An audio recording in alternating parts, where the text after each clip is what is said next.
Hello नमस्कार दोस्तों।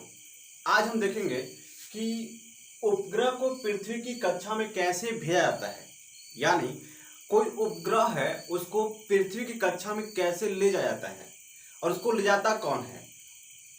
और आपको पता है कि जो गुरुत्वाकर्षण का नियम कहता है, जो न्यूटन ने बताया था, वो कहा था कि कोई वस्तु जब हम ऊपर फेंकते हैं तो नीचे आता है। तो ये रॉकेटवा कैसे ऊपर जाता है इसको हम देखेंगे, है ना। और एक बात और समझिए कि आप कोई भी वस्तु जब ऊपर फेंकते हैं तो नीचे ही आता है, लेकिन ये रॉकेटवा कैसे जाता है इसको हम देखेंगे। इसको जाता कैसे है ना, इसको हम कितना तेज कितना तेज फेंक देते हैं कि चला जाता है। और जब चला जाता है तो फिर वापस आता भी नहीं है। और जो उपग्रह भेजा जाता है तो उपग्रह किससे भेजता है, तो रॉकेट से ही भेजता है। कोई उपग्रह अगर भेजना है पृथ्वी की कक्षा में या कहीं भी भेजना है तो किससे जाएगा, रॉकेट से जाएगा।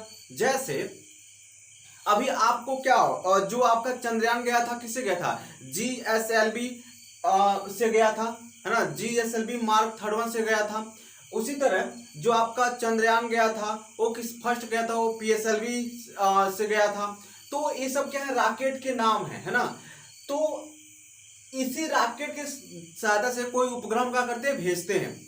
अब वो जाता कैसे है इसको समझेंगे अच्छी तरह से, और ये रॉकेट काम कैसे करता है। तो सबसे पहली बात, जो रॉकेट काम करता है ये न्यूटन के तीसरे नियम पर काम करता है। और न्यूटन का तीसरा का नियम क्या है, तो आपको पता होना चाहिए। जो न्यूटन का तीसरा का नियम है ये कहता है कि अगर आप किसी चीज को बहुत तेज धक्का देंगे ना, तो जितना तेज आप धक्का देंगे उतना तेज वो भी धक्का देगा। यानी अगर आप किसी को एक हुचा मारेंगे तो जितना तेज आप मारेंगे उतना तेज वो भी मारेगा। यानी कहा जाता है कि प्रकृति किसी के साथ भेदभाव नहीं करती है। अगर प्रकृति, जैसे समझिए दो लोग जो दो मित्र हैं ये आपस में भेदभाव कर सकते हैं, लेकिन प्रकृति किसी के साथ भेदभाव नहीं करती है। अगर किसी को आप एक थप्पड़ मारेंगे तो प्रकृति ये कहता है, जैसे न्यूटन का जो तीसरा नियम कहता है, वो कहता है कि अगर आप जितना तेज मारेंगे वो उतना तेज मारेगा। समझ में आ गया। तो कहने का मतलब क्या है कि जो रॉकेट है ये इसी पे काम करता है, न्यूटन के तीसरे नियम पे काम करता है। अब ये नियम क्या है, इस नियम को हम क्या कहते हैं, तो इस नियम को हम ये कहते हैं कि क्रिया के बराबर परस्पर और विपरीत क्या होगा, प्रतिक्रिया होगा। जैसे अगर आप किसी चीज को इस धकेल रहे हैं, समझिए बात को, या ऐसे से कहें कि आप किसी चीज को किसी चीज पे बल लगा रहे हैं, तो जितना बल आप उस चीज पे लगाएंगे ठीक उतना ही बल क्या होगा, वो आप पर क्या करेगा, लगाएगा। तो यही क्या है, न्यूटन का तीसरा नियम है।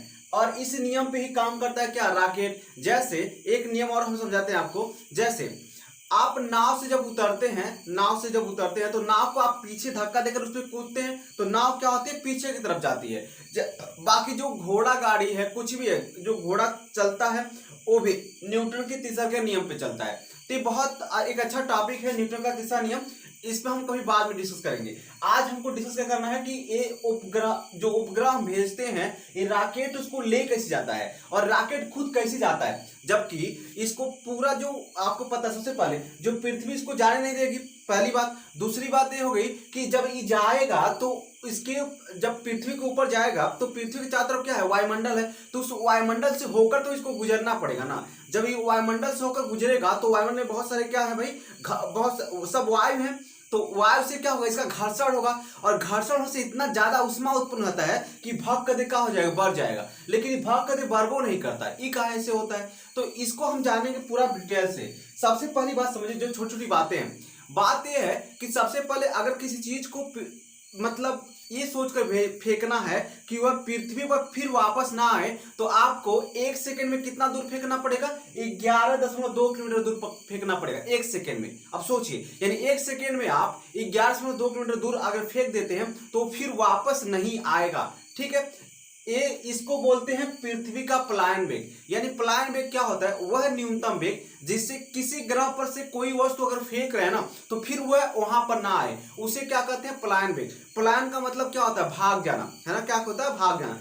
तो कहने का मतलब क्या है, पृथ्वी का जो पलायन वेग होता है वो कितना होता है, 11.2 किलोमीटर पर सेकेंड होता है। ठीक है, ये बात याद रखना है। दूसरी चीज, पृथ्वी का कक्षी वेग कितना होता है भाई। तो जो पृथ्वी का कक्षी वेग, जैसे पृथ्वी के चारों तरफ एक कक्षा है, अगर आप उसी कक्षा में जब उपग्रह को छोड़ेंगे तब वो चक्कर लगाएगा, उसके पहले ही छोड़ देंगे तब भी नहीं चक्कर लगाएगा, और उसके बाद में छोड़ेंगे तब भी चक्कर नहीं लगाएगा।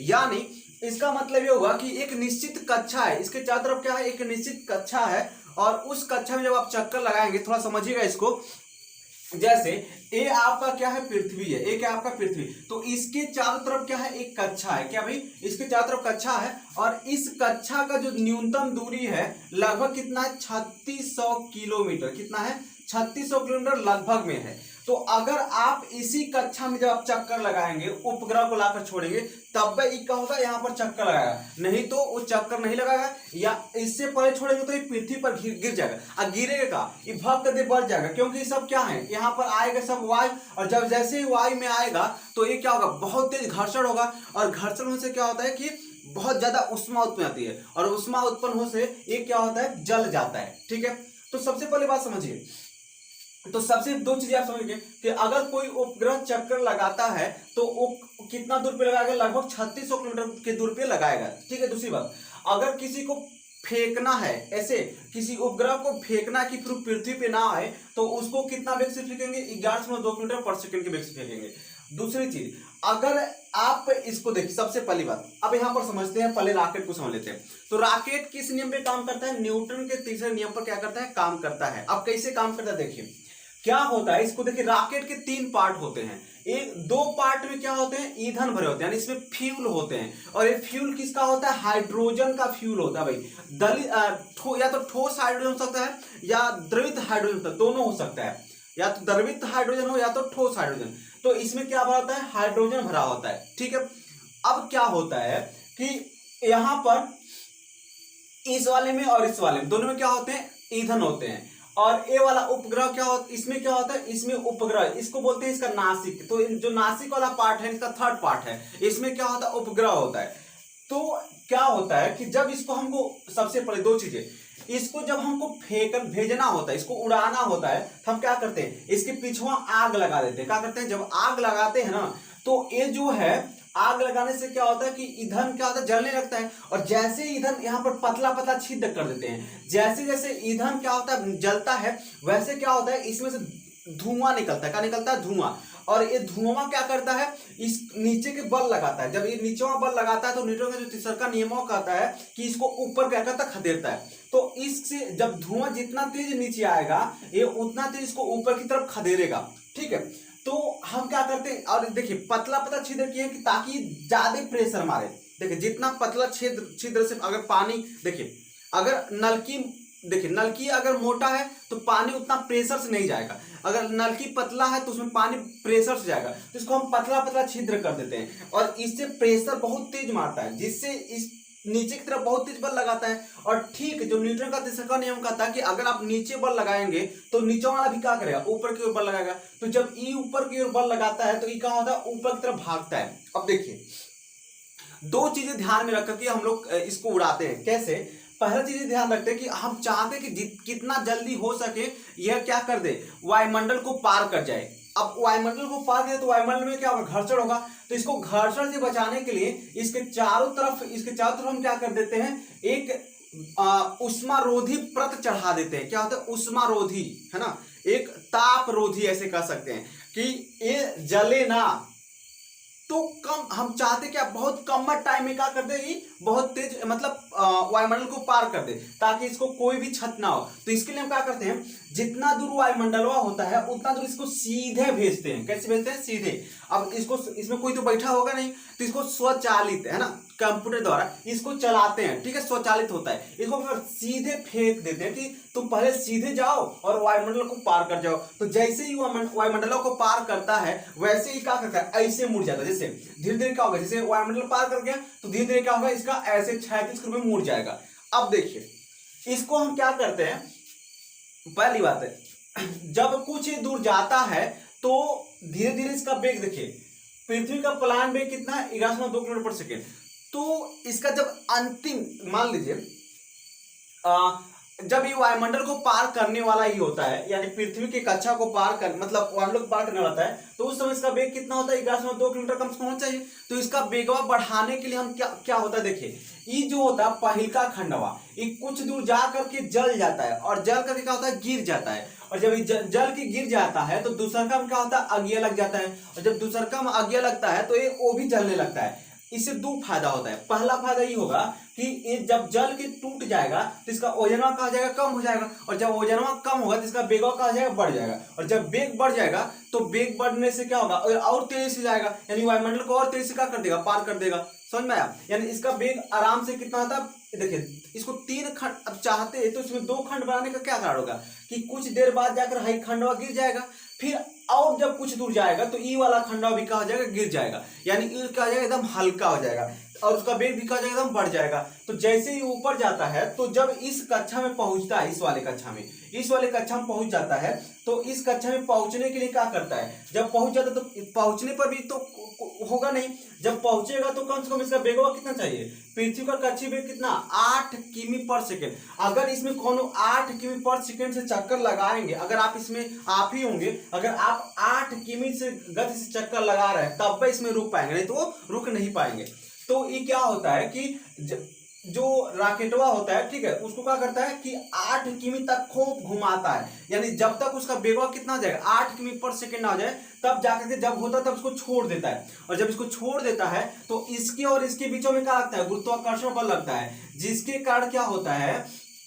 इस गुरुत्वाकर्षण बल के कारण ये क्या करता है? इसका चक्कर लगाता है। अब कहेंगे गुरुत्वाकर्षण बल जो होता है इसको अपनी तरफ खींचता काहे नहीं है? खींचता है भैया, इहो खींचता है, लेकिन दिक्कत क्या है? जैसे ये मान लीजिए यहाँ पर अगर देखिए ये जो उपग्रह है इसका ऐसे, इसका दिशा तो ऐसे होता, यानी ऐसे गति करता, तो यही तो खींच खींच के लाता है, यहाँ से खींच कर ला दिया, यहाँ कर दिया, फिर यहाँ से खींच कर लाकर यहाँ कर दिया, तो अब फिर देखिए यहाँ पर इसका गति क्या होता? इधर होता, तो अब यहाँ से खींच कर लाएगा, यहाँ करेगा, तो बार बार खींच रहा है, लेकिन क्या करे? खींच ही नहीं पा रहा है। यही आकर के फिर इसका मतलब गति क्या हो रहा है? फिर देखिए यहाँ पर देखिए इधर ये भाग रहा था, लेकिन खींच कौन रहा है? पृथ्वी खींच रही। अगर ये नहीं खींचता तो इधर इसको भाग जाता, ये भी यहाँ से ऐसे निकल जाता, लेकिन इसको खींचने का काम कर रहा है, लेकिन जब तक खींच रहा है तब तक ये और आगे बढ़ जा रहा है, तो और खींच रहा है, यानी कुल खिंचा उचा के बस इतने दूर पे आ पा रहा है, तो खींच भी रहा है, ये भी समझिए।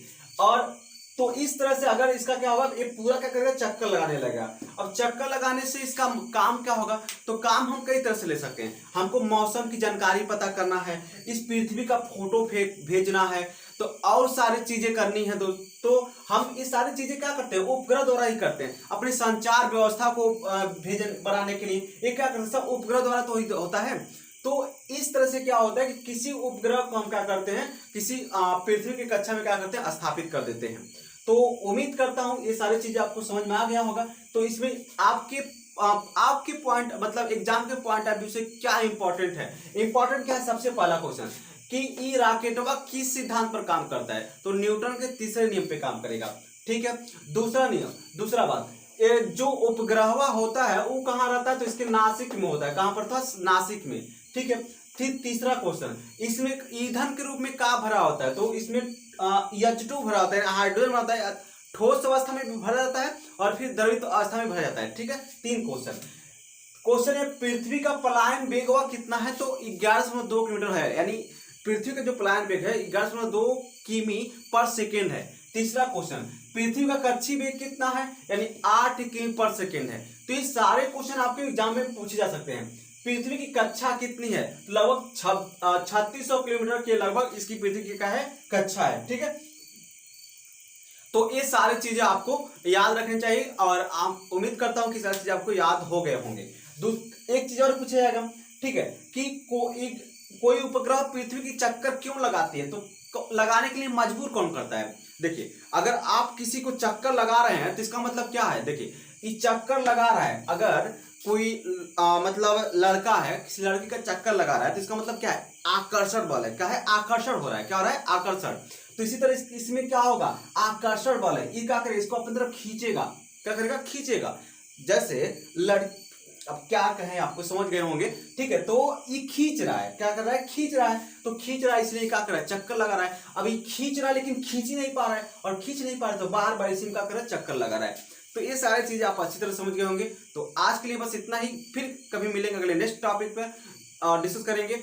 और आपको मैं बता दूं कि मेरे इसी चैनल पर दोस्तों मैथ से भी वीडियो, मैथ से वीडियो मतलब बनाते हैं, ठीक है, जिसमें इस समय जो चल रहा है वो आपका परसेंटेज का सॉरी आपका जो टॉपिक चल रहा है टाइम एंड वर्क का टॉपिक चल रहा है। फिर डेली हम 8 बजे रात को जीएस का जो टेस्ट सीरीज लेकर आते हैं दोस्तों, इसमें हम डेली लगभग 15 क्वेश्चन डिस्कस करते हैं, लेकिन वो 15 क्वेश्चन नहीं होता है, लगभग उसमें 100 क्वेश्चन को हम डिस्कस करते हैं, ठीक है, और पूरा एक्सप्लेनेशन के साथ।